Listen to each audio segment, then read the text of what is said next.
Hello my beautiful viewers on my channel, James Higgins Open World. Right, what I thought I'd do now is have a little chit chat about certain things. Right, I'd like to say, I've mentioned this before but I'll mention it again, my policy on blocking people on my channel. Well, it's quite simple really.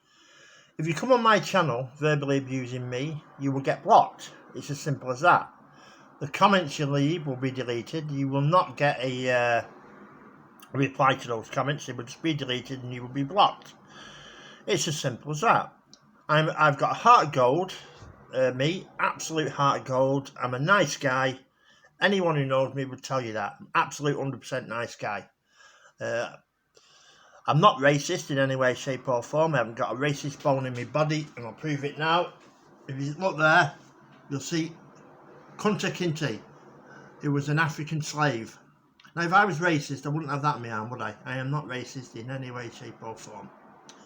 If you Google that, Kunta Kinte, you will find a TV series called Roots from the 70s. And another one, a new one, which I've done a review of on my channel. I've done a review of the original on my channel as well. So I'm not racist as well, right? I left school in 1984. And to me, it was a different era. A totally different era when I left school. We were still in the Cold War. If you Google that, if you don't know anything about it. And the Cold War didn't really end until the Berlin Wall came down in 1989-90.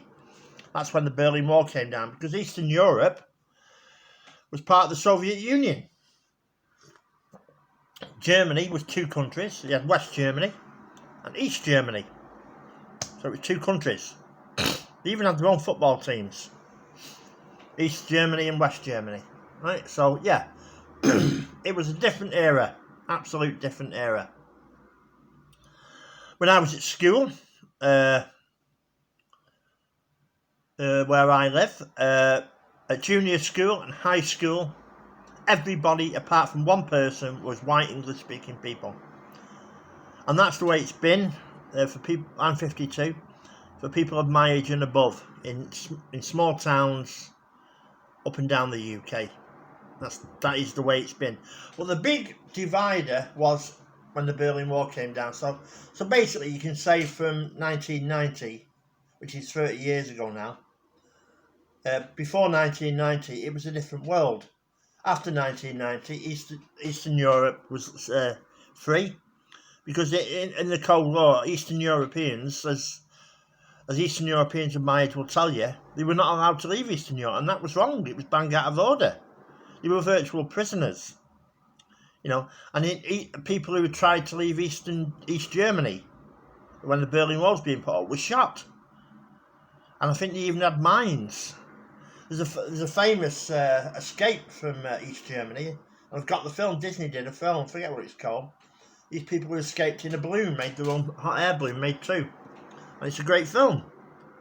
But I do think now it's just this political correctness stuff. It's getting ridiculous. I mean, like Netflix banning films and all this, that, and the other.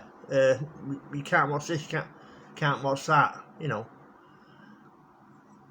It's a comedian, one of my favourite comedians, Billy Connolly, once said he got a lot of letters. He doesn't tour anymore because he's got Parkinson's. He's retired from touring, and he was saying he gets a lot of letters from people saying that you don't like him swearing. Well, like he said himself, just 1 second. Like he said himself, it's mainly from people who watch his programmes, his world tours and that on the TV. You don't come and see him. I've been to see Billy Connolly in Liverpool at the Liverpool Empire. Massive big thumbs up for Liverpool Empire. It's a great theatre. And I've been to the Echo Arena in Liverpool as well. Massive, great arena. But like he said, it's usually people like that. But like he said, right, if you don't like a programme, it's simple, isn't it? There's your remote, right? There's your remote.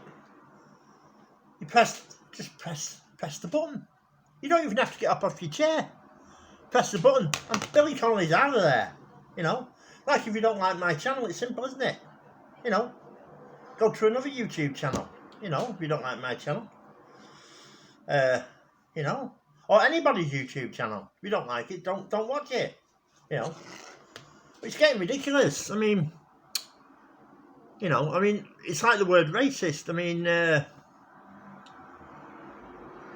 it's used like a weapon today. I mean, we all saw it in the Brexit referendum. Anyone mentioned immigration, they were automatically accused of being racist, and that's just stupid. You know, the older generation, what the younger generation need to realise, like I say, it was a different era. When I was at school and left school, I mean, I remember the first gay kiss on EastEnders. I mean, I'm heterosexual, I like women, but I remember the first gay kiss. It was a massive thing, and the first lesbian kiss that someone told me on Brookside, which is a TV show. You know, it was a different era. It wasn't as diverse and as liberal as the country is now. It just wasn't. It just wasn't like that. And you never heard the word racist, even on TV. But when this thing that they call it woke, don't they? The woke generation. It's woke, they call it. You know, when you look back, back on some programs like Rising Damp and Love Thy Neighbour and this, that, and the other. You could say that they were racist, you know, but to put our morals that we have today, because I haven't got a racist bone in my body, on the past, it's just not right. You know, people didn't see it as racism. You never heard the word. I wonder sometimes if some of these the millennials, or the snowflakes as people call them, think that we're making this up. You never heard it. I never heard the word racist. It's only been the last 20 years. You've been hearing the racist, bigot and xenophobic and all the rest of it. These big words that they find now for everything. And the new one, woke. You know, you never heard it. Look, if you don't like he took off Faulty Towers' the episode, Don't Mention the War. Look, if you don't like that episode, right, don't watch it. But don't ruin it for other people who love Faulty Towers, or don't ruin it for like Little Britain, who people who love Little Britain. You know, if you don't like it, don't watch it. It's as simple as that. Like Billy Connolly said, if you don't like it, put them on TV. You don't even have to get up. You only have to move one hand and go, they're out of there. Don't like it, don't watch it. It's as simple as that. But don't ruin it for everyone else. You know, I mean, it's like this Black Lives Matter stuff. I mean, over a football thing, they had White Lives Matter. Now, I'm a massive believer in democracy and fairness, right? What I always loved about the TV show called The Jeremy Kyle Show was that you heard both points of view. You know, you heard both points of view. You know, and there is two sides in anything in life. There's always two sides. It's like a coin. Flip the coin. There's two sides. It's like with the Brexit debate. There's good points for staying in the European Union, and there's good points for leaving the European Union. You know, and what have you. But a lot of it, in my opinion, I mean, I'm on social media. I'm on Facebook. It's Facebook. You know. I mean, the stuff that goes on there, it's just like just slagging each other off all the time, you know. On Facebook, people are, especially over Brexit. You get the Brexiteers on one side, you get the Remainers on the other. I voted Brexit, and I'm not racist in any way, shape or form.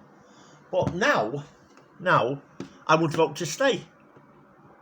But even though I'd vote to stay, I still think there is major issues with the European Union, especially on immigration. I think uncontrolled immigration is unsustainable. I really believe that. I think it's just unsustainable. You know, we're only a small country. You know, I reckon that there must be 70 million people in this country now. And I googled what the population was in World War II, and I said this on a radio station as well. It was like, I think it was 46 million right, in the Second World War, the population of this country, and they had to ration because they couldn't get the food in. This was my point on the radio. Yeah, they had to ration, and now we're up to near enough 70. Could in another 10 years, could be 80, could be 90 million on a small country like this. It's unsustainable. You know, I mean, where I live now, I mean, the building on a floodplain, and it's happening all over the country. A floodplain. You know, it floods there every single year. My sister lives at the top of it, and she's lived there for years, and she said it floods there every single year.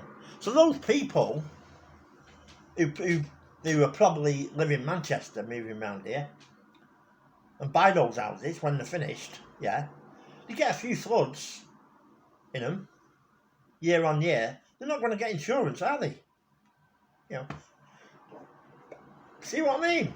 You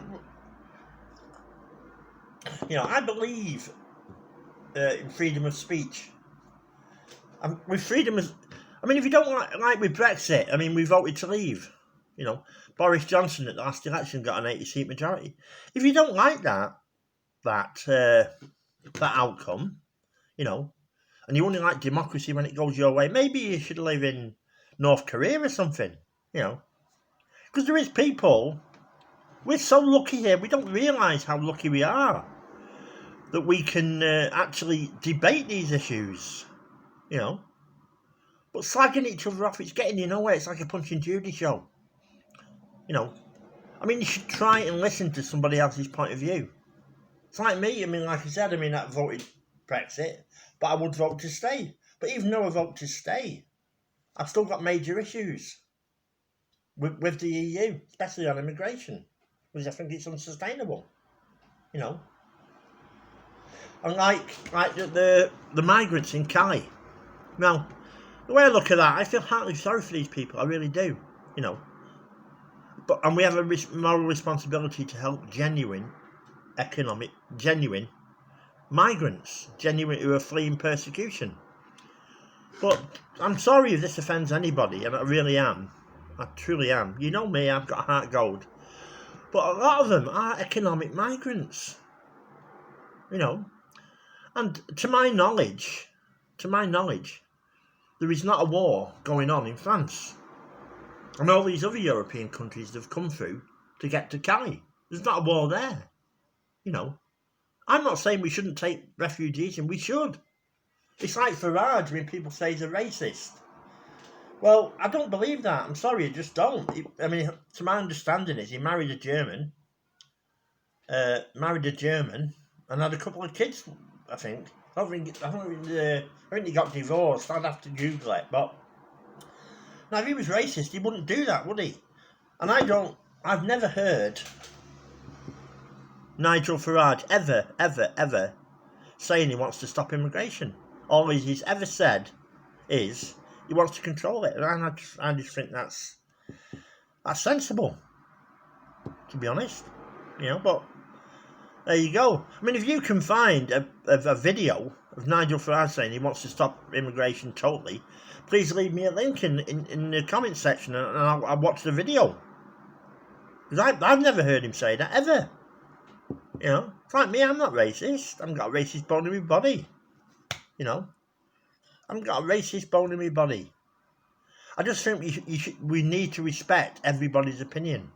You know, everybody's entitled to an opinion, and slagging people off half the time. And I'm guilty of it myself a little sometimes on Facebook. You know, I've what have you, had my hands up. But I've learned by my mistakes. We all make mistakes, you know. And like I said, I voted Brexit, but I'd vote to stay now. But even that, like I said, I still think there's major issues, you know, and I still think that. But anyway, I just basically think we need to start respecting other people's opinion in this country and stop slagging people off for having a different opinion than your own. That's all I'm saying, really. You know, and this banning TV shows, if you don't like it, don't watch it. You shouldn't be banned, you know. You know, I mean, it's like that the last Christmas special of Gavin and Stacey. I bought it. I like Gavin and Stacey, the TV series. It's a great TV series. They were moaning because a lot of people were moaning because they were singing the Pogues and Kirsty MacColl's Fairy Tale of New York exactly as they wrote it. You know, well, that was the way it was wrote at the time. Like I said to you before, you never heard the word racist in the 80s. You never heard it. The only way I can describe it from 1990 was the changing point, really, and that's 30 years ago. I was 32 then, because I'm 52 now. No, I'm not. Or was it? No, I was. What was it? No, I'm 52 now. 30 years. I was 22. 22. That was it. So that's all. I mean, I just wished this world could get along, you know, because we're all the same. We're all the same. Underneath, we've all got the same organs. We've all got the same blood. You know, we are one species. We're all one people. We should be uniting together, especially over this virus. You know, we should be together. You know, solving our problems together. You know, but unless people, you know, respect other people's opinions and just say, well, we'll have to. There's a nice way of putting it. Well, we'll have to agree to disagree. That's a nice way of putting it. It's like if someone's having a right go at you and slagging you off. The best thing you can do, as I've said in one of my videos before, is just be nice. Just be nice. If they want to slag you off, just be even nicer, because you hate that. Just be even nicer. Don't go with yourself. Just be a nice person. It don't cost anything. It don't cost anything to be nice, you know. And what have you. And it don't cost anything to respect other people's opinions. You know, I would defend Brexiteer or Remainers' right to have their opinions till the cows come home. Because that's democracy. I'm losing that in this country. I'm losing freedom of speech. It's wrong. Anyway, thank you for watching my video. Please subscribe. Thank you very much. Bye.